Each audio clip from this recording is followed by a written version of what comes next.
During World War II, millions faced unimaginable shortages, but survival was possible through resourcefulness and, honestly, a deep understanding of both the natural and urban environment. From hidden gardens to ingenious preservation techniques, ordinary people discovered extraordinary ways to keep themselves fed long after traditional supply lines failed. In this video, we're uncovering 9 forgotten World War II survival methods that kept people fed long after the collapse.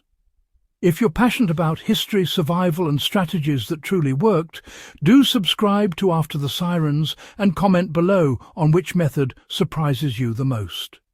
This isn't theory. These were real practices that saved lives. People learned to forage urban spaces for overlooked resources. Cities during World War II became a minefield of opportunity for those willing to look. Abandoned lots, gardens, and even the edges of railway lines became sources of edible plants and fungi.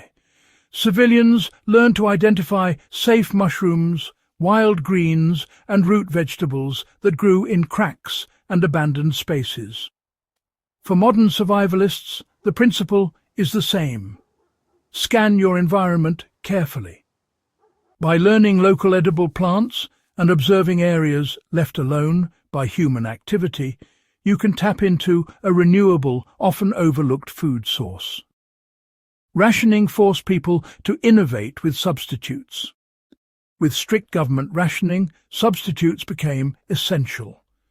People experimented with acorn flour, nettle soups, and even dandelion roots to stretch scarce supplies. Learning to identify nutrient-rich alternatives was critical, and the method itself is a blueprint for modern emergencies. Diversify your sources. Today, you can replicate this by storing hardy grains, legumes, and foraging guides, ensuring you have alternatives when conventional food is unavailable. Preserving food without modern conveniences was a necessity. Without refrigeration, long-term survival required creativity. Canning, pickling, and fermenting were everyday skills. People stored fruits and vegetables in cold cellars, often buried in sand or sawdust, to maintain freshness. For survivalists, replicating this is straightforward.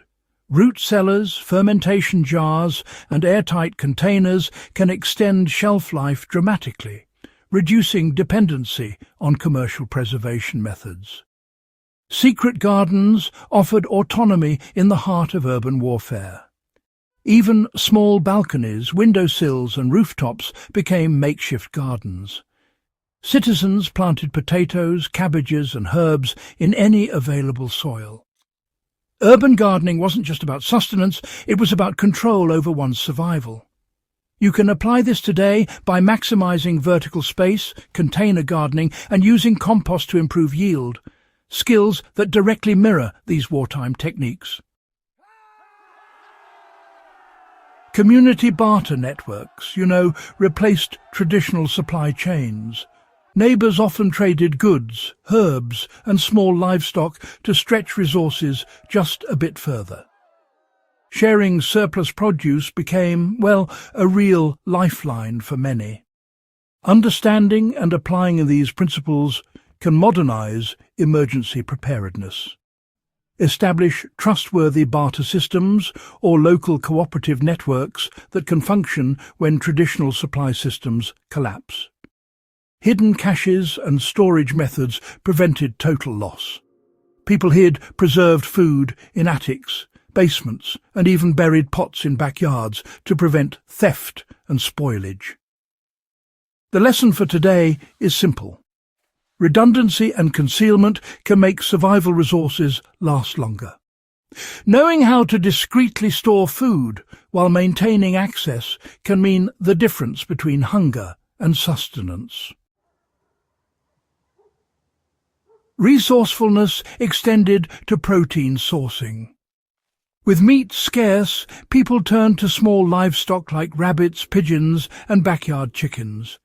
In extreme cases, fishing from nearby rivers or ponds became a primary protein source. Modern survivalists can apply these lessons by keeping small, manageable livestock and learning local fishing and trapping techniques, historically proven strategies that honestly remain effective. Cooking and nutrition maximized limited resources. Every scrap counted.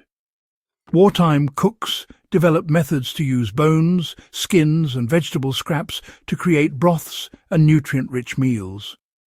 The key takeaway is zero-waste cooking, a principle that increases caloric and nutrient efficiency, ensuring that nothing edible goes unused. Mental discipline was just as crucial as physical survival. Starvation is as much psychological as it is physical. WWII survivors learned patience, planning, and the importance of routine to maintain both morale and nutrition. Modern application involves structured meal planning, rationing, and mental preparedness, reinforcing that survival is as much a mindset as a set of skills. These 9 forgotten survival methods aren't just historical anecdotes. They're lessons in resourcefulness, resilience, and ingenuity. By studying them, you gain insight not only into the past, but into practical techniques that can be applied today. If this video added value to your understanding of history or survival, subscribe to After the Sirens for more deep dives into wartime ingenuity. And, well, comment below. Which method would you adopt in a modern crisis? Share this video to keep these lessons alive and continue honoring the resourcefulness of those who endured the unthinkable.